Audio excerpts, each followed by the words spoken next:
ओम नमो भगवते वासुदेवाय। ओम नमो भगवते वासुदेवाय। ओम नमो भगवते वासुदेवाय। यः स्वानुभावम् अखिलं श्रुतिसारमेकम् आध्यात्मदीपम् अतितीर्षितां तमोऽन्धम् संसारिणां करुणयः पुराणगुह्यम् तं व्याससूनम् उपयामि गुरुं मुनीनां। नारायणं नमस्कृत्य नरं चैव नरोत्तमं देवीं सरस्वतीं व्यासं ततो जयमुदीरये। श्रवणतां स्वकथा कृष्ण पुण्यश्रवण कीर्तिनः हृदयन्तस्थो हि अभद्राणि विदुनोति श्रुहित सताम्। नष्टप्रायेषु अभद्रेषु नित्यं भागवत सेवया भगवती उत्तम श्लोके भक्तिर्भवति नैष्टिकी। श्रवणतः श्रद्धया नित्यं गृणतश्च स्वचेष्टितं कालेन नातिदीर्घेण भगवान् विशते हृदि। कृष्णाय वासुदेवाय देवकी नंदनाय च नंदगोपकुमाराय गोविंदाय नमो नमः। जय श्री कृष्ण चैतन्य प्रभु नित्यानंद श्री अद्वैत गदाधर श्रीवासादि गौर भक्त वृंद। हरे कृष्णा कृष्णा कृष्णा हरे हरे, हरे राम राम राम हरे हरे। हरे कृष्णा कृष्णा कृष्णा हरे हरे, हरे राम राम राम हरे हरे। हरे कृष्णा कृष्णा कृष्णा हरे हरे, हरे राम राम राम हरे हरे। हरे कृष्णा। सभी भक्तों का स्वागत है प्रातःकालीन श्रीमद् भागवतम के सत्र में। तो कल हमने 16वां अध्याय पूरा किया, पूर्ण हुआ हमारा 16वां अध्याय। तो भगवान की कृपा से धीरे धीरे गाड़ी आगे बढ़ती चली जा रही है। आज हमारा जो है 17वें अध्याय में प्रवेश होगा। 17वें अध्याय का शीर्षक है कली को दंड तथा पुरस्कार। तो हमने अभी तक पढ़ा कि किस प्रकार जो है पृथ्वी माता जो गाय रूपी है और धर्म जो बैल रूपी है, ये दोनों आपस में चर्चा कर रहे हैं, है ना। पृथ्वी जो है गाय, उसकी कांति खत्म हो चुकी है क्योंकि कलयुग ने उसके ऊपर दृष्टि डाली हुई है ना। और दूसरी चीज, भगवान जा चुके हैं, इसलिए धर्म भी धीरे धीरे खत्म हो, धर्म भी परेशान है क्योंकि कलयुग आ चुका है और भगवान जो धर्म के संस्थापक थे वो जा चुके हैं। तो धर्म की रक्षा अब कौन करेगा, है ना। तो आगे बढ़ते हैं। अब 17वें अध्याय में परीक्षित महाराज देख रहे थे दोनों को चर्चा करते हुए, और अब इस प्रसंग को आगे बढ़ाते हैं कि किस प्रकार परीक्षित महाराज ने कलयुग को दंड दिया या पुरस्कार दिया, क्या दिया। ठीक है, तो शुरू का हम चर्चा करते हैं, प्रवेश करते हैं आज के सत्र में, है ना।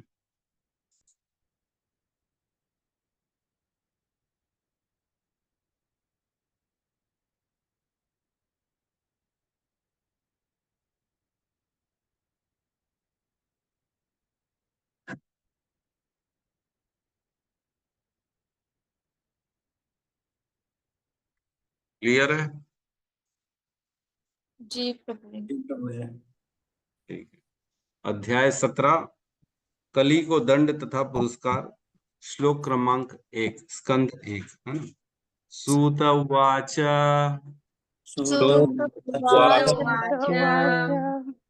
तत्र गोमिथुनं राजा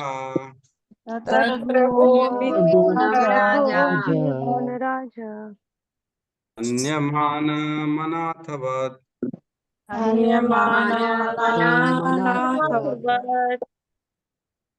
दण्डहस्तं च वृषलम्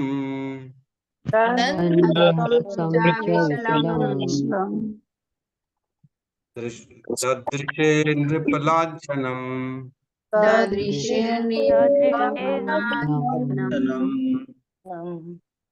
सूत उवाच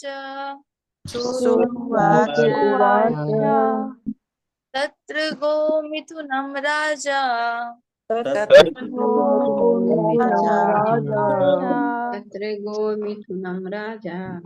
अन्यमानम् अनाथवत् अन्यमानम् अनाथवत् दण्डहस्तं च विशलम् दण्डहस्तम्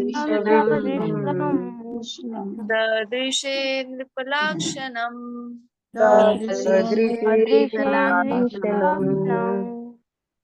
सूत उवाच श्रुतवाच तत्र गोमिथुनं राजा तत्र गोमिथुनं राजा अन्यमानम् अनाथवत् अन्यमानम् अनाथवत् दण्डहस्तमं च विश्लम् दण्डहस्तविचलम् सदृशे नृपलाक्षणम् ददृशे नृपलाञ्छनम्। अनुवाद। श्रील सूत गोस्वामी ने कहा, उस स्थान पर पहुंचकर महाराज परीक्षित ने देखा कि एक नीच जाति का शूद्र राजा का वेश बनाए एक गाय तथा एक बैल को लाठी से पीट रहा था, मानो उनका कोई स्वामी न हो। ओम अज्ञानतिमिरन्धस्य ज्ञानाञ्जन शलाकया चक्षुरुन्मिलितं येन तस्मै श्री गुरुवे नमः। श्री चैतन्य मनोभीष्टं स्थापितं येन भूतले स्वयं रूपः कदा मह्यं ददाति स्वपदान्तिकं। वन्देऽहं श्री गुरु श्रीयुतपदकमलं श्री गुरून् वैष्णवांश्च श्री रूपं सागरजातं सहगण रघुनाथान्वितं तं सजीवं साधुवैतं सावधूतं परिजन सहितं कृष्ण चैतन्य देवं श्री राधा कृष्ण पादान् सहगण ललिता श्री विशाखान्वितांश्च। हे कृष्ण करुणा सिंधु दीन बंधु जगतपते गोपेश गोपिका कांता राधा कांत नमस्तुते। तप्त कांचन गौरांगी राधे वृंदावनेश्वरी विश्वानुसुते देवी प्रणमामि हरिप्रिये। वाञ्छाकल्पतरुभ्यश्च कृपा सिन्धुभ्य एव च पतितानां पावनेभ्यो वैष्णवेभ्यो नमो नमः। नमो विष्णुपादाय कृष्णपृष्ठाय भूतले श्रीमते भक्तिवेदांत स्वामीति नामिने। नमस्ते सारस्वती देवे गौरवाणी प्रचारिणे निर्विशेष शून्यवादी पाश्चात देश तारिणे। जय श्री कृष्ण चैतन्य प्रभु नित्यानंद श्री अद्वैत गदाधर श्रीवासादि गौर भक्ता वृंद। हरे कृष्णा कृष्णा कृष्णा हरे हरे, हरे राम राम राम हरे हरे। हरे कृष्णा कृष्णा कृष्णा हरे हरे, हरे राम राम राम हरे कृष्ण। तो आज 17वें अध्याय का पहले श्लोक में हम प्रवेश कर रहे हैं। यहाँ पे अब जो है ना वर्णन चलेगा कि कैसे परीक्षित महाराज ने कलयुग को किस प्रकार कलयुग और तो परीक्षित महाराज का डिस्कशन हुआ। परीक्षित महाराज कितने शक्तिशाली थे जो कलयुग उनके सामने झुक गया, है ना। कलयुग पूरे युग को झुका दिया। मतलब ऐसी स्थिति आ गई थी कि अगर परीक्षित महाराज चाहते तो कलयुग का वध कर देते, मार देते। कितनी बड़ी बात है। तो कलयुग का वध कर पाते तो सबसे पहले हमको ये समझना चाहिए कि हर जो भी हम देखते हैं ना उसका एक स्वरूप, एक भौतिक स्वरूप हम देखते हैं, लेकिन एक आध्यात्मिक स्वरूप उसका अलग होता है। जैसे गंगा नदी है ना। तो भौतिक स्वरूप जो गंगा नदी का है वो क्या है, बहने वाला पानी। लेकिन आध्यात्मिक स्वरूप क्या है, वह एक स्त्री रूपी गंगा मैया है ना। तो हर जो भी हम देखते हैं संसार में वो एक भौतिक स्वरूप दिखता है हमारे को, लेकिन उसका एक आध्यात्मिक स्वरूप अलग चलता है। तो जैसे हम गोलोक जाएं, जब भी हम जाएंगे कभी ना कभी तो जाएंगे भगवान के पास, तब हम देखेंगे कि भगवान की सेवाओं में सारी वस्तुएं, फूल हैं, खाने के वस्तु हैं, भगवान के घोड़े हैं, भगवान की गाय हैं, भगवान के बंदर हैं, भगवान की वेणु है, भगवान के अलग अलग पेड़ हैं, सब भगवान की सेवा कर रहे हैं। वो इनका एक स्वरूप, भौतिक स्वरूप पेड़ और इन सब रूप में है, लेकिन आध्यात्मिक स्वरूप उनका एक अलग चलेगा। वो एक हमारे जैसे जीव ही हैं, है ना। इसलिए हम पृथ्वी मैया को प्रणाम करते हैं, है ना। पृथ्वी एक माता है ना, गंगा मैया है। इस प्रकार सब सब जो भी हम देखते हैं ना उसका एक आध्यात्मिक स्वरूप अलग ही चलता है। तो यहाँ पे बता रहे हैं, यहाँ पे जब हम प्रवेश कर रहे हैं तो कलयुग का भी एक स्वरूप है ना? कलयुग दिख नहीं रहा, लेकिन कलयुग का एक स्वरूप है, और वो एक शूद्र के रूप में राजा का वेश धारण किया हुआ है, जो कि कलयुग है ना? शूद्र है, शूद्र, लेकिन राजा का वेश धारण किया हुआ। और ऐसे आध्यात्मिक जो दृष्टि है वो किसके पास है? वो परीक्षित महाराज के पास है। वो देख पा रहे हैं उसका एक स्वरूप को, धर्म को और पृथ्वी को भी वो देख पा रहे हैं। एक धर्म बैल के रूप में है और पृथ्वी गाय के रूप में है। तो केवल ये परीक्षित महाराज देख पा रहे, हर कोई नहीं देख पा रहा। जब इसको हम पढ़ते हैं तो ऐसा हम भी अनुमान लगाते हैं, एक गाय बैल का जोड़ा खड़ा है, बाजू में एक व्यक्ति मार रहा है, हम भी जैसे देख रहे हैं वैसे वो भी देख रहे होंगे। तो ऐसा नहीं है, हमारी भौतिक दृष्टि है, हम तत्व से नहीं देख सकते। लेकिन राजा परीक्षित जो कि बड़े ही महाभागवत थे और उनके पास शक्तियां थी बहुत सारी, वो देख सकते थे कि किस प्रकार पृथ्वी गाय और धर्म बैल और कलयुग एक शूद्र के रूप में राजा, इसको देख पा रहे थे और कोई नहीं देख पा रहा था। तो यहाँ कह रहे हैं सूत उवाच, मतलब सूत गोस्वामी अब बता रहे हैं किसको? शौनक आदि ऋषियों को बता रहे हैं।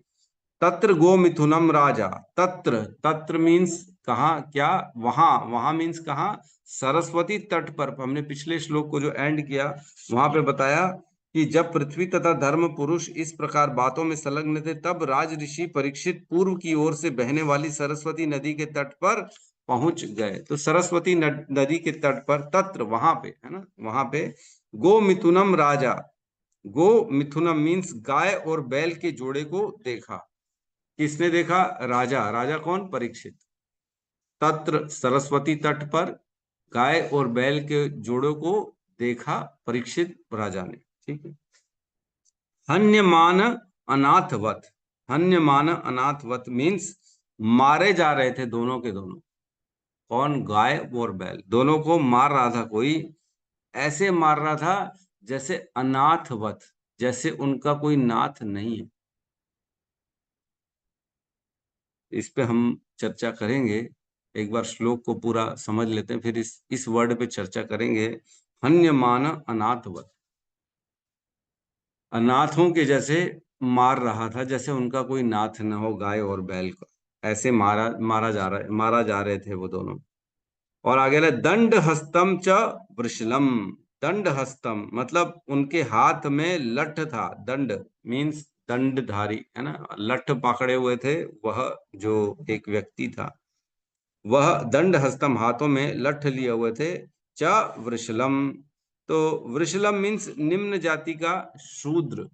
वह जो व्यक्ति था वो शूद्र था, निम्न जाति का था, उसने हाथ में डंडा लिया हुआ था और हन्यमान अनाथवत, उनको मार रहा था जैसे वो अनाथ हो।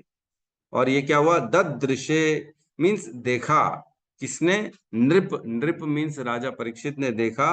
लांछनम मीन्स वेश धारण किया हुआ था, नहीं सॉरी, नृप मीन्स नृप के राजा के वेश में वह शूद्र था। परीक्षित ने देखा कि वह शूद्र एक नृप मीन्स राजा का वेश धारण किया हुआ है, और लांछनम मीन्स वेश धारण किया हुआ है ना, एक राजा के वेश में शूद्र था जिसके हाथ में डंडा था, और वह गाय और बैल को मार रहा था जैसे अनाथ हूं। यह देखा परीक्षित महाराज ने सरस्वती नदी के तट पर। तो हन्यमान अनाथवत, यहाँ ये इंपॉर्टेंट है, ऐसे मार रहा था जैसे मानो अनाथ है। जब हम देखते हैं कोई किसी का नहीं होता ना, तब उनकी देखभाल नहीं हो पाती, है ना। यहाँ प्रजा का अर्थ है सारे पशु पक्षी जलचर भी। हमने पढ़ा था राजा का अर्थ ये होता है उस राज्य में रहने वाले हर जीव की केयर करनी है राजा को। पहले क्या होता था, जैसे सपोज करो कोई स्त्री का पति चला गया, है ना, तो उसका देखभाल राजा की जिम्मेदारी हो जाएगी, राजा को उसकी देखभाल करनी पड़ेगी। और राजा का धर्म था, राजा अपनी प्रजा को अपने परिवार के पहले रखता था। राजा का पिता कौन मतलब प्रजा का पिता कौन हुआ? राजा। राजा का धर्म था कि अपनी प्रजा को अपने पुत्र पुत्रियों के समान पाले, ये काम होता था। और प्रजा में हमने पढ़ा कि सारे जीव जंतु पशु पक्षी जलचर और जो भी उड़ने वाले सारे के सारे प्रजा में आते थे, सारे जीव। तो गाय और बैल, गाय तो जबकि हम जानते हैं 7 माताओं में एक होती है, ऐसी गाय को मार रहा है। तो राजा को बड़ा गुस्सा आता है ना, परीक्षित महाराज को बड़ा गुस्सा आता है कि मेरी प्रजा, मेरी मेरी संरक्षण में रहने वाली गाय के ऊपर कैसे कोई हाथ उठा सकता। और आज की डेट में किसी को कोई फर्क ही नहीं पड़ रहा, गाय को मार रहे हैं, डेली दुकानें खुल के मार रहे हैं भाई, फैक्ट्रियां खोल दिए मारने की। ऐसा सरकार, ऐसी ऐसे राजा बैठे हुए हैं आज की डेट में। कितना बड़ा कलयुग, घोर कलयुग आया। तो इसके तात्पर्य में पहली लाइन में ही बताते हैं, श्रील प्रभुपाद कहते हैं, कलयुग का मुख्य लक्षण यह है कि निम्न जाति के शूद्र अर्थात ब्राह्मण संस्कृति तथा आध्यात्मिक दीक्षा से रहित मनुष्य प्रशासकों या राजाओं के का वेश धारण करेंगे, और ऐसे अक्षत्रिय शासकों का प्रमुख व्यवसाय होगा निर्दोष पशु को, विशेष रूप से ऐसी गायों तथा बैलों को जान से मारना जो अपने स्वामियों अर्थात प्रामाणिक वैश्यों द्वारा अरक्षित होंगी। कलयुग का पहला लक्षण बताया गया इस श्लोक में। अगले श्लोक में कलयुग का दूसरा लक्षण बताया जाएगा। उसके बाद वाले श्लोक में कलयुग का तीसरा लक्षण बताया जाएगा, है ना। तो आप ध्यान रखेंगे, पहला लक्षण, मुख्य लक्षण क्या बता रहे हैं कि शूद्र जो होंगे वो प्रशासक बन जाएंगे, राजा बन जाएंगे, जिनको शास्त्रों का कोई ज्ञान ही नहीं होगा। और वो क्या करेंगे, वो अलाउ करेंगे निर्दोष पशुओं का वध करना। अलाउ, जान से मार दो, और अपना जो है ना, जान से भी मार देंगे। क्यों मार देंगे? क्योंकि उनका कोई नाथ नहीं है। अगर कोई किसान हो, किसी के घर की गाय हो, तो क्या अलाउ कर देगा वो कटना? नहीं कटना। आजकल क्या हो रहा है, गायों को पाला जा रहा है, जब तक दूध देती है तब तक गाय काम की है, जिस दिन दूध देना बंद करती तो उसको रोड में छोड़ देते हैं। प्रॉब्लम ये है, रोड में छोड़ देते हैं। दूध, जैसे गाय का बछड़ा होता है, अब वो काम का नहीं है, गाय है बछड़े में तब तो ठीक है, फीमेल है तब तो वो पालेंगे, और जब मेल उतर गया, मेल आ गया तो उसको छोड़ देते हैं, बोले ये कोई काम का नहीं, पूरा जीवन खाएगा, हम क्या इसका यूज करेंगे, तो उसको छोड़ देते हैं। बहुत बड़ा ये गलत मानसिकता है। जो पशु, जिस गाय का हम दूध पी पी के बड़े होते हैं, उस गाय को माँ का दर्जा दिया गया है शास्त्रों में, और व्यक्ति क्या कर रहा है, ऐसी गाय को रोड में छोड़ दे। क्या माँ को छोड़ पाएगा कोई? हाँ, कलयुग में तो आजकल छोड़ भी दे रहे हैं वृद्धाश्रम में चले जाते, छोड़ देते, भरे पड़े हुए वृद्धाश्रम। बड़ा, ये कलयुग का पहला मुख्य लक्षण है कि ऐसे शासक आ जाएंगे ये जो परमिशन दे देंगे। देखो, पहले के शासक जो थे वो परमिशन ही नहीं देते थे, तुरंत बाण निकल गया, तलवार निकल गई परीक्षित महाराज की कि तूने ये कर कैसे दिया, मेरे सामने गाय और बैल को मार रहा है, मेरे राज्य में पॉसिबल ही नहीं है। और आज के प्रशासक तो परमिशन दे रहे, लाइसेंस दे रहे कि जाओ तुम गाय का वध करते जाओ। फैक्ट्री खोल दी है मांस। सोचो, एक गाय जीवन भर जो है गोबर देती है, दूध देती है, और खाती क्या है, केवल घास ही तो खाती है। गोबर से खाद बनता है, खाद से फिर जो है हम जानते हैं कि जो खेती किसानी होती है, अन्न पैदावार होता है, वो खाद से होता है। तो जितना गोबर होगा उतना अच्छा क्वालिटी का अन्न होगा। लेकिन आज की डेट में केवल दूध के लिए गायों को पाला जा रहा है। दूध जब तक है तब तक गाय है, दूध नहीं है तो नहीं, ऐसा नहीं है। गाय से गोबर होता है, गोबर से खाद होता है, खाद से फिर खेती होती है, खेती से अन्न होता है। अन्न ही तो खाएगा, और क्या खाएगा आदमी? हैं, गाय को बेच रहे हैं, पोल्ट्री बना रहे हैं, ये बिजनेस इंडस्ट्री खोल रहे हैं, खेती जमीन को हटा हटा के खेती को बंद करके लोग फैक्ट्री खोल रहे हैं। तो भूल रहे हैं कि खाना तो अन्न है ना, और क्या खाना है आज? चीजें, और चीजें तो खा नहीं सकते। गाय और खेत, इन दोनों का बड़ा रिलेशन है। खेत से अन्न जोता जाता है, अन्न निकलता है, जो बाकी बच जाता है वो भूसा, वो भूसा गाय खाती है कि नहीं? खत्म, बढ़िया। और गाय भूसा खाती है, उससे गोबर देती है, फिर गोबर से फिर खेती जो है बढ़िया होती है, अन्न होता है। तो बढ़िया ऐसा चल रहा है, कुछ भी वेस्ट नहीं हो रहा, अन्न भी निकल रहा है, अन्न हम खा रहे हैं, भूसा बच रहा है, गाय खा रही है, गाय दूध भी दे रही है और गोबर भी दे रही है, गोबर जा रहा है वापस खेत में, दूध हमारे पास आ रहा है, फिर खेत से अन्न उग रहा है, अन्न हम खा रहे हैं, भूसा बच रहा है, गाय खा रही है, गाय खा रही है, फिर गोबर दे रही है। तो कैसा एकदम रोटेशन है, कुछ भी वेस्ट नहीं हो रहा। लेकिन आज की डेट में लोग फैक्ट्री चालू करते हैं, कितना वेस्ट होता है, कितना का पॉल्यूशन हो रहा है, धुआं हो रहा है, गंदगी हो रही है? पॉलीथीन बना रहे हैं लोग, उसका कोई जो है ना मतलब एनवायरमेंट में असर आते जा रहा है, हॉट होते जा रहा है। हम जान रहे हैं एनवायरमेंट, क्लाइमेट, हमारा वेदर हॉट होते जा रहा है धीरे धीरे धीरे धीरे। सब नदियां सिकुड़ती चली जा रही हैं। जितना जितना अधर्म होगा, जितना जितना गलत कार्य होगा, उतना उतना हम जानते हैं कि पृथ्वी सिकुड़ जाती है और अपने सारे संसाधन खींच लेती है, देती नहीं हमारे। तो पहला लक्षण क्या होगा कलयुग में, कि सारे जो प्रशासक होंगे, जो ऊपर लेवल में होंगे, वो सारे के सारे शूद्र होंगे। शूद्रों को ज्ञान नहीं है तो ऊपर बिठा दिया। आजकल यही तो हो रहा है, रिजर्वेशन रिजर्वेशन रिजर्वेशन करके ऊपर पहुंचा दिए और उनको कोई ज्ञान ही नहीं है। आज बेचारे ब्राह्मण हैं, उनको ब्राह्मण होते हुए भी उनको भी ज्ञान नहीं है, पढ़ते नहीं है शास्त्र। ब्राह्मण अपने कर्म धर्म को भूल चुके हैं कि उनका धर्म क्या है। बड़ी विडंबना हो चुकी है। तो श्रीमद् भगवत गीता 18वें अध्याय 44 नंबर श्लोक का वर्णन है, जिसमें वैश्यों का कर्म बताया गया कि वैश्यों का कर्म क्या होता है। तो 44 के हम उसको पढ़ते हैं, अनुवाद को पढ़ते हैं, जिसमें बताया गया है कि कृषि करना, गो रक्षा तथा व्यापार वैश्यों के स्वाभाविक कर्म हैं और शूद्रों का कर्म श्रम तथा अन्यों की सेवा करना है। कृषि गो रक्षा वाणिज्यम वैश्य कर्म स्वभावजम। वैश्यों का क्या काम है? कृषि गो रक्षा। तो सबसे पहला काम है एग्रीकल्चर और दूसरा काम है गो रक्षा। कृषि गो रक्षा वाणिज्यम, उसके बाद थर्ड काम है बिजनेस।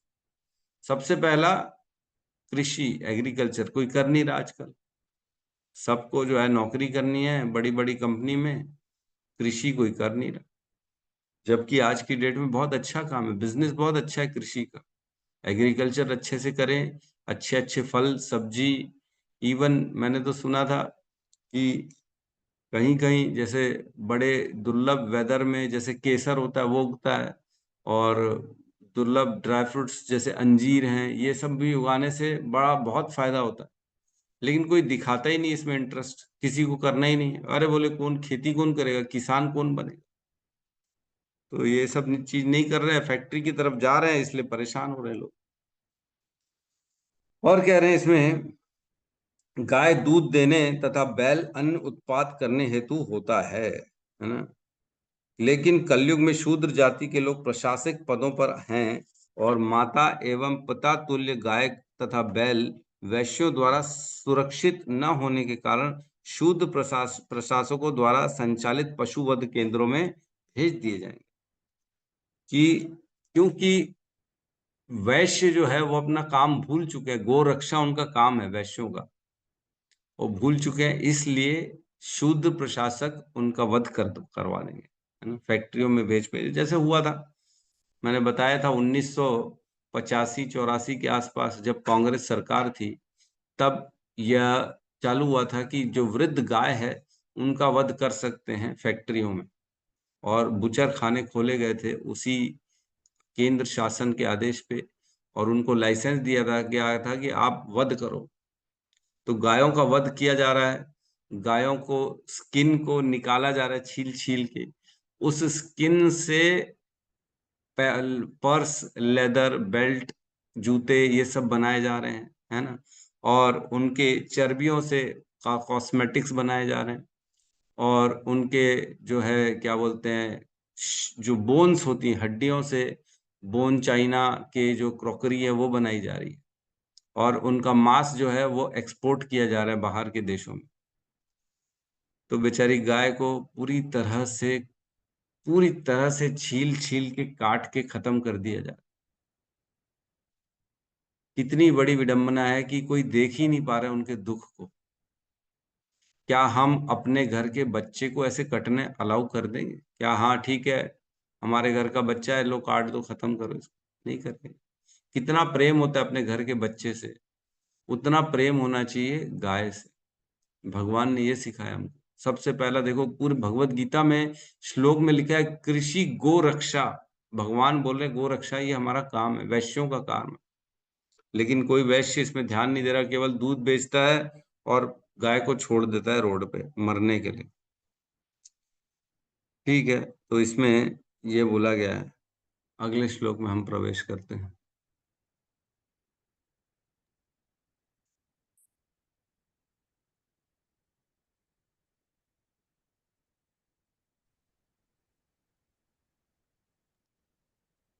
श्लोक क्रमांक 2। वृषं मृणाल धवलम् वृषं मृणालधवलम् मेहन्त मेहन्तमिव बिभ्यतम् विविवतम् वेप वेपानं पदैकेन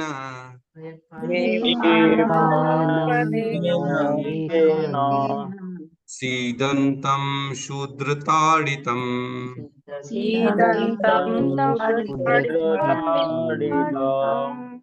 वृषं मृणालधवलम्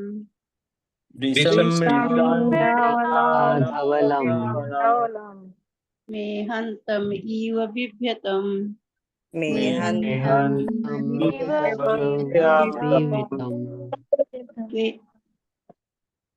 वेपमानं पद एकेन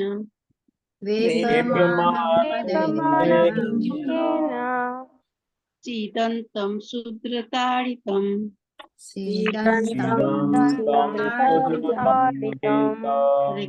हरे कृष्ण। वृषं मृणालधवलम्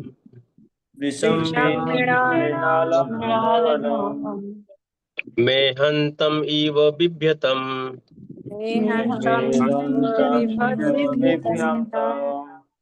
वेपमानं पदैकेन सीदन्तं शूद्रताडितम्।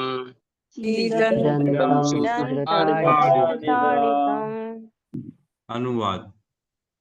बैल इतना धवल था कि जैसे श्वेत कमल पुष्प हो। तो धवल का अर्थ होता है सफेद रंग का था, गोरा था, है ना, धवल था जैसे श्वेत पुष्प कमल पुष्प हो। वह उस शूद्र से अत्यधिक भयभीत था जो उसे मार रहा था। वह इतना डरा हुआ था कि एक ही पैर पर खड़ा थरथरा रहा था और पेशाब कर रहा था।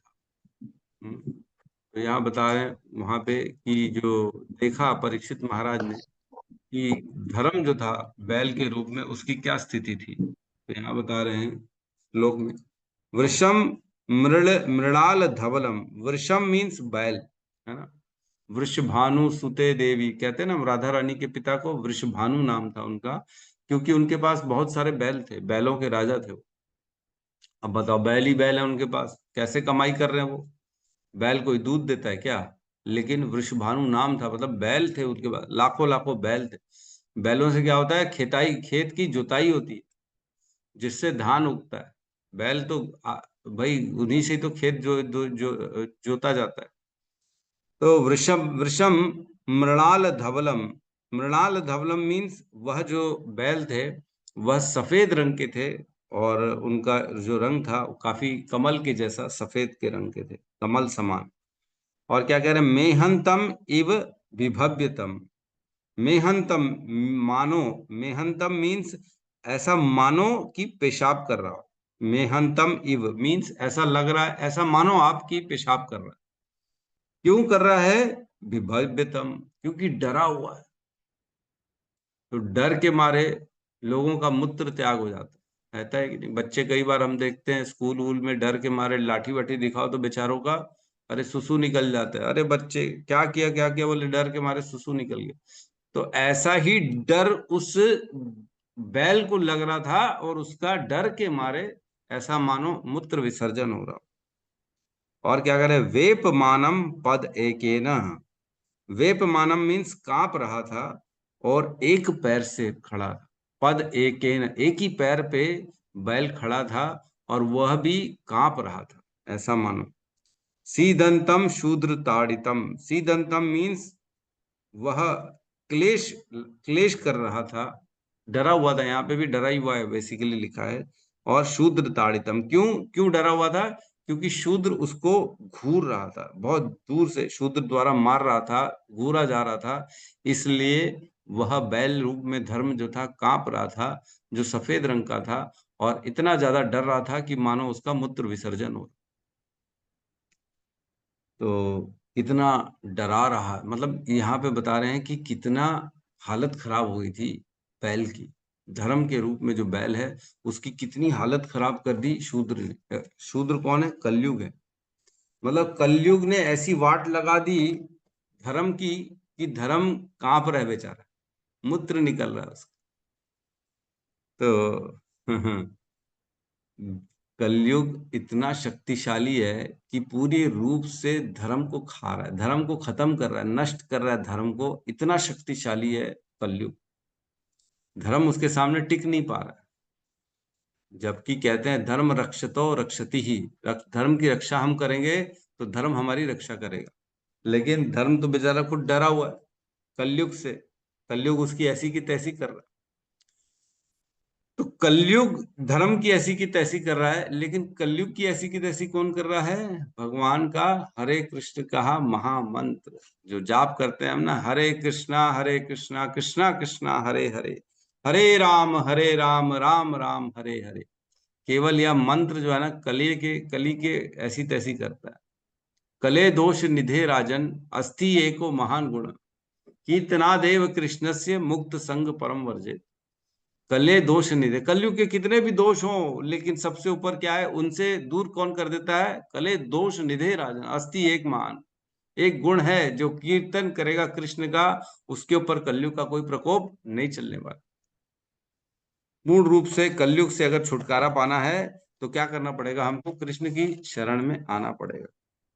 एक श्लोक आता है, इति षोडशकम नामनम कली कलमश नाशनम मत नत मर पर तरो पाया सर्व वेदेशु दृश्यते। सारे वेदों का कथन कहना एक ही है कि कले दोष निधे कली इति षोडशकम नामनम कली कलमश नाशम, कली के कलमश को नाश करने वाला कौन है? ये 16 नाम वाला मंत्र, हरे कृष्ण महामंत्र, ये कलयुग का नाश कर सकता।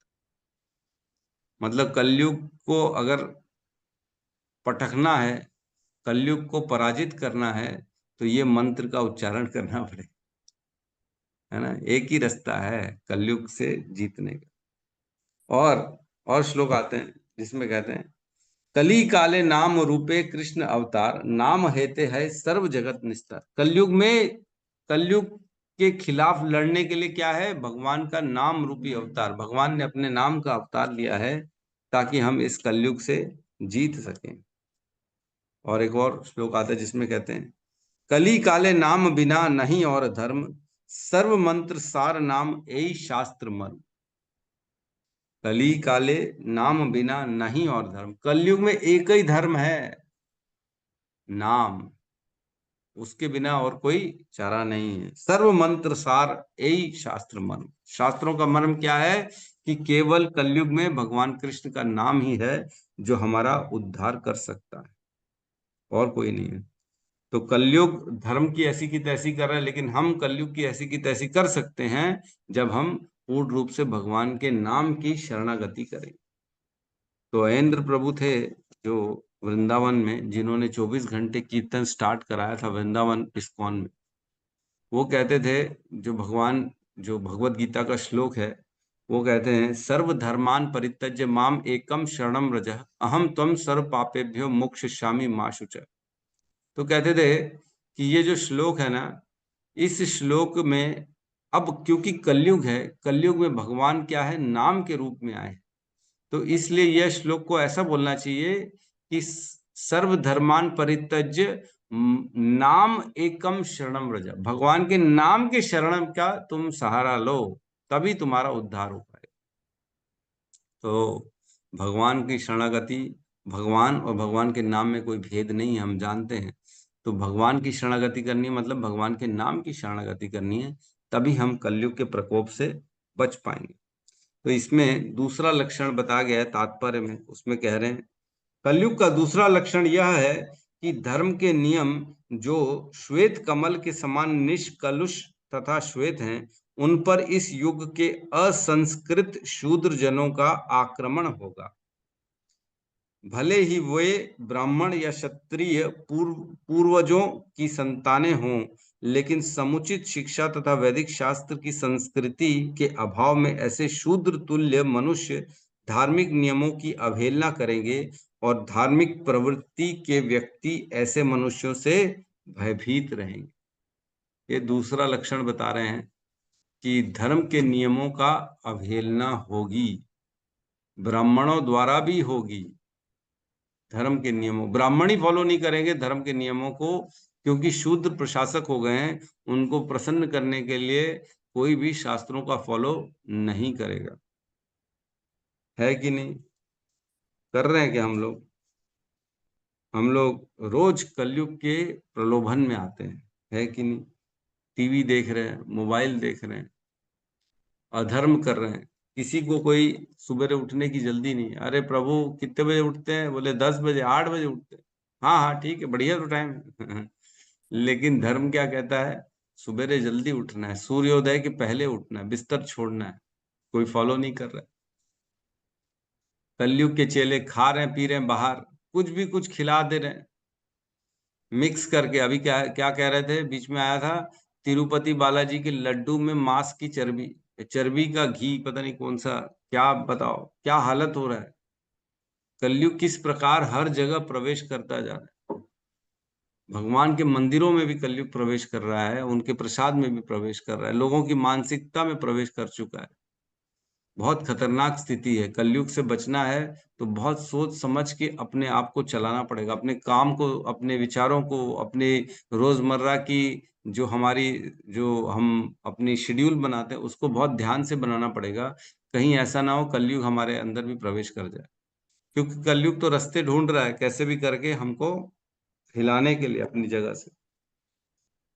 तो ऐसे गुरु आ चुके हैं बाजार में जो कहते हैं दारू भी पियो, हम तुम पे कृपा करेंगे, कोई बात नहीं, नॉनवेज खा लो, कोई प्रॉब्लम नहीं, हम बैठे हैं ना। तो ऐसे गुरु हैं। तो ये क्या है? ये कलयुग के साक्षात चेले हैं। जो अगर ऐसा करेगा तो वो कलयुग के चुंगल में फंस जाएगा।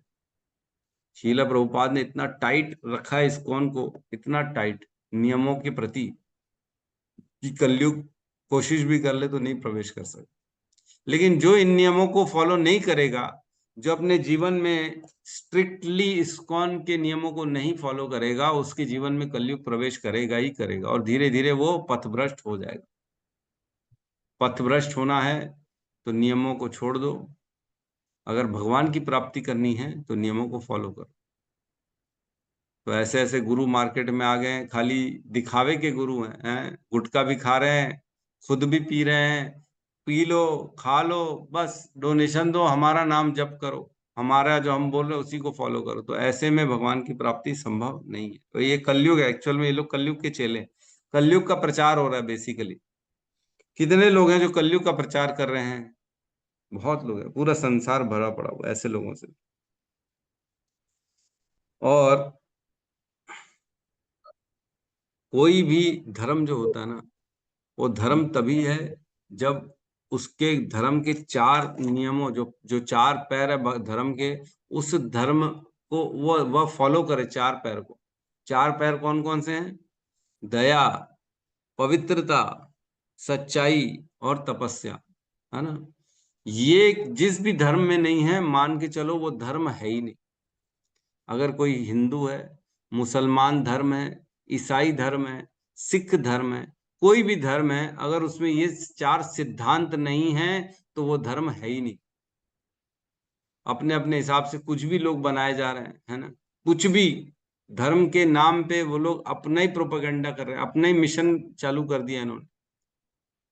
मार दो, जो काफिर है उनको कत्ल कर दो। ये कोई धर्म है? किसी के कत्ल करने का धर्म होता है? तो हमारे जो है आगे चल के इसमें बहुत चर्चाएं होने वाली हैं कि धर्म वही है जिसमें चार चीजें हो, दया हो, जिसमें तपस्या हो, जिसमें सच्चाई हो और जिसमें पवित्रता हो, तभी धर्म कहलाएगा, नहीं तो धर्म ही नहीं है, वह धर्म ही नहीं। तो मतलब जो ये नहीं सिखा रहा है वो धर्म नहीं है, चाहे वो कोई भी हो। तो इसमें कह रहे हैं कलयुग में धर्म रूपी निर्मल बैल को ही मारने हेतु अनेक वाद तथा संप्रदाय उत्पन्न होंगे। राज सत्ता के धर्म निरपेक्ष अर्थात किसी विशेष धार्मिक सिद्धांत से रहित घोषित किया जाएगा, जो हो ही रहा है। प्रभुपाद ने पहले लिख दिया था कब जमाने में, और आज ये हो रहा है। हमारे धर्म निरपेक्ष के नाम से लोग धर्म को छोड़ रहे हैं।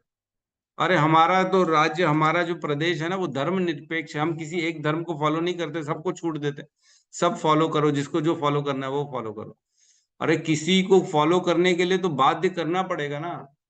आप अगर सनातन धर्म से जुड़े हो तो अपने धर्म के नियमों को फॉलो नहीं करोगे, बाध्य करना पड़ेगा। आप ये क्या बूचर खाना खोल दियो, पशुवध के दुकान खोल दियो और बोलते हो हम धर्म निरपेक्ष। ये बहुत बड़ा विडंबना है, इससे बचना पड़ेगा। तो इस प्रकार यहाँ पे कहा गया है कि बेसिकली दूसरा जो लक्षण है कि लोग धर्म के नियमों को छोड़ देंगे। ठीक है, अब अगले श्लोक में प्रवेश करते हैं।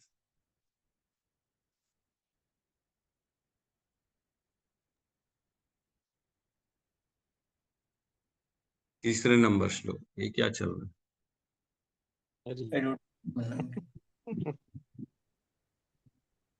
क्या हो जाता है? हाँ, तीसरा नंबर श्लोक नंबर 3 साथ में दोहराएंगे।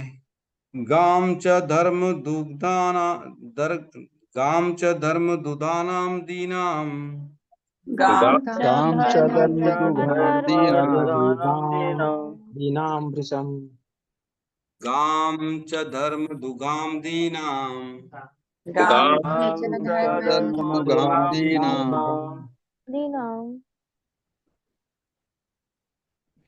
वृषम वृषम शूद्र पदाहताम वृषं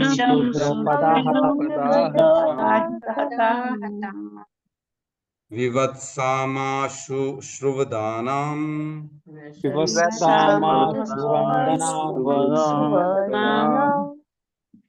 विवत्सामश्रुवदनाम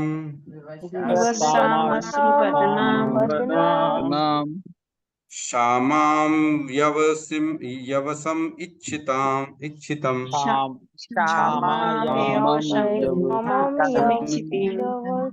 अच्छति गाम धर्मदूधानां दीनानां दीनां वृषं शूद्रपदाहताम्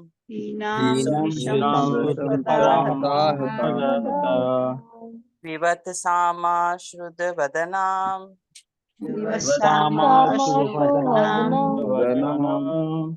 क्षामां यवशमीच्छिताम्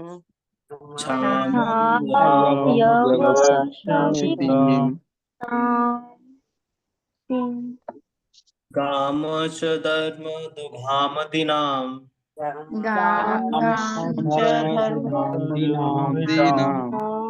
दिशं शूद्रपद आहताम्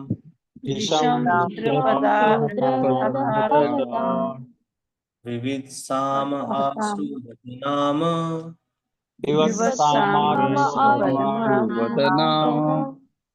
क्षामां यवसम इच्छतिम्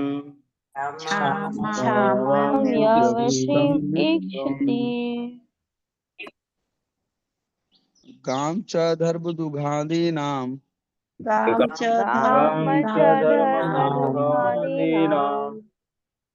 भरसं शूद्रपदाहताम्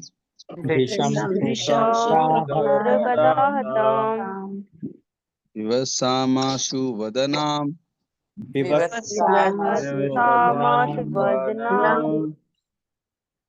क्षामं यवसमिच्छितिम्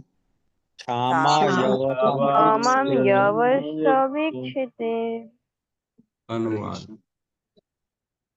यद्यपि गाय उपयोगी है क्योंकि उससे धर्म प्राप्त किया जा सकता है, किंतु अब वह दीन तथा बछड़े से रहित हो गई थी।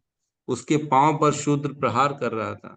उसकी आंखों में आंसू थे और वह अत्यंत दुखी तथा कमजोर थी। वह खेत की थोड़ी सी घास के लिए ललायित थी। यहाँ कह रहे हैं गाय जो थी वह, यद्यपि गाय उपयोगी है क्योंकि उससे धर्म प्राप्त किया जा सकता है। तो गाय से धर्म प्राप्त किया जा सकता है, इसको समझ में आ रहा है गाय से कैसे धर्म को प्राप्त किया जा सकता है। तो हम इस पे चर्चा करेंगे। धर्म क्या होता है? धर्म में अनेक अनेक कर्तव्य करने होते हैं, धर्म में यज्ञ करने होते हैं, धर्म में पवित्रता, भगवान को भोग अर्पण करना पड़ता है। यह धर्म के नियम है। तो ये सारे नियम कैसे फॉलो होते हैं? जब गाय से दूध मिलता है, घी मिलता है, गाय से कंडे मिलते हैं, गाय से जब गोबर मिलता है उससे अन्न उगाया जाता है, अनेक अनेक फल सब्जियां उगाई जाती हैं, जिससे भगवान को अर्पित करके, चाहे भोग लगाना हो, चाहे भगवान की अगरबत्ती करनी हो, चाहे दिया करना हो। दिया भी घी से किया जाता है, अगरबत्ती भी भगवान के गोबर से ही बनती है। हैं, अन्न जो है वो भी ऐसे खेतों से बनता है जहाँ पे गोबर जाता है तभी अन्न बनता है, खाद मिलता है। चाहे दूध से अभिषेक होता है भगवान का, घी से दिए दिए लगते हैं भगवान के। तो सारे धर्म के नियमों को फॉलो करने के लिए गाय की आवश्यकता है। समझ पा रहे लिंक को? धर्म की प्राप्ति कैसे हो रही है? गाय से हो रही है, एक्चुअल में गाय से हो रही है धर्म की प्राप्ति।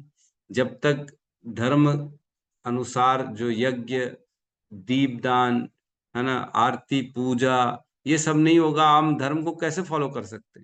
चाहिए कि नहीं चाहिए भगवान की सेवा करने के? और वो सारा प्रदान कौन कर रही है? गाय कर रही है। इसलिए यहाँ कह रहे हैं कि गाय से धर्म की प्राप्ति होती है। यहाँ कह रहे गाम च धर्म दुगाम दीनाम।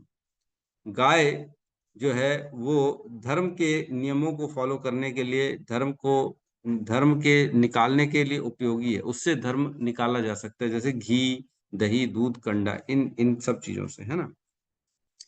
अब दीनाम, अब दीन बन चुकी है वह गाय, है ना। वह जो जिससे धर्म की प्राप्ति होती है वो खुद भी अब दीन बन चुकी है। वृषम शूद्र पद आहताम, और जो दुखी है वो क्यों? क्योंकि शूद्र द्वारा उसके पैरों पर वार किया जा रहा, उसके पैरों को प्रहार किया जा रहा है।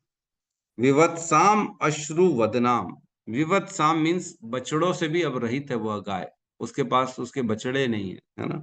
अश्रु वदनाम, और उसकी आंखों से आंसू निकलते जा रहे हैं। और शामाम मीन्स कमजोर हो चुकी है वह गाय। और व्यवसम इच्छितिम मीन्स घास की इच्छा कर रही है वह गाय, जो पृथ्वी रूपी गाय है वो घास खाने की इच्छा कर रही है। तो यहाँ पे जो लिंक जोड़ा गया है, जैसे बछड़े के बिना रह रही है ना, तो बछड़े के बिना रह रही है, इसका अर्थ यह है कि जैसे गाय अपने बछड़े के बिना दुखी हो जाती है, वैसे ही यहाँ पे पृथ्वी माता जो है ना, जो जनरली अन्न देती है और प्रसन्न होती है, तो वह अन्न देना कम कर दिए गाय ने, पृथ्वी ने। अन्न देती है ना पृथ्वी माता, तो अन्न जो है वो उनके वत्स के समान, पृथ्वी के बच्चे के समान है अन्न, और अन्न देना कम कर दिए, बच्चों के बिना हो गई है। और क्या कह रहे हैं? गाय को घास नहीं मिल रही है। तो गाय को घास कैसे नहीं मिल रही है? क्योंकि अनेक अनेक यज्ञ करके जो हम देवताओं को उनका उनका भाग देते हैं, तो उसमें एक भाग पृथ्वी देवी को मिलता है, पृथ्वी माता को मिलता है यज्ञों के द्वारा। और यज्ञ करना लोग आजकल बंद कर दिए हैं, इसलिए उनको उनके हिस्से का भाग नहीं मिल रहा, और वो दुखी होती जा रही है, वो कमजोर होती जा रही है। क्यों? क्योंकि उसको खाना नहीं मिल रहा। समझ में आ रहा है? यज्ञों के द्वारा देवताओं को उनका उनका भाग दिया जाता है, जिसमें एक भाग पृथ्वी देवी को दिया जाता है, और पृथ्वी देवी को जब उनका भाग नहीं मिल रहा है तो वो कमजोर हो रही है। इसलिए वो उनकी इच्छा हो रही है, भाई कोई यज्ञ करो, मेरे को कोई तो कुछ खिलाओ, मेरा भाग तो मेरे को दिलाओ। इसलिए वो चाहती हैं कि यज्ञ संपन्न किया जाए, और उनका भाग, उनको जो घास खानी है वह घास के रूप में यज्ञ करो, और उनका भाग उनको प्रदान करो। ये यहाँ का अर्थ है ना। तो धर्म भी यहाँ पर रो रहा है, धर्म भी धीरे धीरे नष्ट हो रहा है। क्यों? क्योंकि धर्म के नियमों को फॉलो नहीं किया जा रहा है। कलयुग में शूद्रों को ऊपर कर दिया है, और शूद्रों को इतना मालूम ही नहीं है कि नियम कानून क्या होता है धर्म। तो तात्पर्य में इसमें कलयुग का अगला लक्षण बताया जा रहा है। कलयुग का तीसरा लक्षण है। तीसरा लक्षण क्या है? गाय की दुखी अवस्था। जितना जितना गाय दुखी होगी उतना उतना कलयुग बलशाली होता चला जाएगा। धर्म के नियमों को तोड़ेंगे, गाय को दुखी करेंगे, गाय को परेशान करेंगे, उतना उतना संसार दुखी होता चला जाएगा। ये शास्त्रों में लिखा है, जितना गाय दुखी होगी उतना संसार दुखी होगा। लेकिन ये मालूम ही नहीं किसी को। तो इसके लास्ट में मैं कुछ पढ़ रहा हूं। गाय का बछड़ा देखने में सुंदर होता है और गाय को तुष्टि प्रदान करता है, जिससे वह अधिकाधिक दूध देती है। किंतु कलयुग में बछड़े को गाय से उन कारणों से जल्दी विलग कर दिया जाता है, जिसका उल्लेख श्रीमद् भागवतम के इन पृष्ठों में नहीं किया जा सकता है। देखो क्लियर लिख रहे हैं कि नहीं किया, मैं बता भी नहीं सकता। प्रभुपाद बता रहे हैं कि क्यों कलयुग में गाय के बछड़े को अलग कर दिया। गाय का बछड़ा रहेगा तो उसको पालना पड़ेगा और वो दूध पी लेगा। दूध तो बेचना है बेसिकली, हम तो गाय को पालते ही दूध के लिए। तो सब कारण है, उनका वध कर दिया जाता है। गाय अपनी आंखों में आंसू भरकर खड़ी रहती है और शूद्र ग्वाला कृत्रिम रीति से गाय को दूह लेता है। मशीनों से दोहा जाता है आजकल गायों को। बेचारी का दूध खत्म हो जाता है तो भी मशीन चलती रहती। सोचो, जबरदस्ती निकालने की कोशिश करी जा रही है, जबकि दूध है भी नहीं। तो ये बहुत तकलीफ है गाय के साथ, है ना। और जब गाय दूध देना बंद कर देती है तो उसे काटे जाने हेतु भेज दिया जाता है। आधुनिक समाज में फैले हुए सभी कष्टों के लिए ये अत्यंत जघन्यकृत ही उत्तरदायी है। मतलब जो भी गंदा हो रहा है, जो भी समाज में गलत हो रहा है, दुख का कारण है बेसिकली गाय दुखी है, इसलिए समाज दुखी है। मनुष्य को यही पता नहीं चल पाता कि आर्थिक विकास के नाम पर वे क्या कर रहे हैं। कलयुग का प्रभाव उन्हें अज्ञान के अंधकार में रखेगा। शांति तथा संपन्नता के समस्त प्रयासों के बावजूद उन्हें चाहिए कि वे गायों तथा बैलों को सभी प्रकार से सुखी रखे। अल्पज्ञ मनुष्य यह नहीं जानते कि गाय तथा बैलों को सुखी रखकर स्वयं सुखी कैसे बना जाए। तो बेसिकली खुद को सुखी बनाना है तो गाय और बैल को सुखी रखना पड़ेगा। तो ये कलयुग में प्रकोप है, किसी को समझ भी नहीं आएगा कि डायरेक्ट रिलेशन है। गाय सुखी है, बैल सुखी है तो हम भी सुखी है, ये नहीं मालूम। ठीक है, तो यहाँ पे किसी का प्रश्न है तो हम ले सकते हैं, जाप कर लेते हैं। हरे कृष्णा हरे कृष्णा हरे कृष्ण हरे राम हरे राम राम हरे राम हरे हरे। समस्त भक्त वृंद की जय। जय जय गुरु शील प्रभुपाद की जय। जय जय गौर ब्रह्मानंदे। हरि हरि बोल। हरि बोल, हरि सभी भक्तजनों को दंडवत हरे प्रणाम। कृष्ण प्रभु जी, धन्यवाद। प्रभु जी दंडवत कोटि प्रणाम। कोटि धन्यवाद प्रभु जी, कोटि कोटि राम धन्यवाद। माता जी। राम माता जी।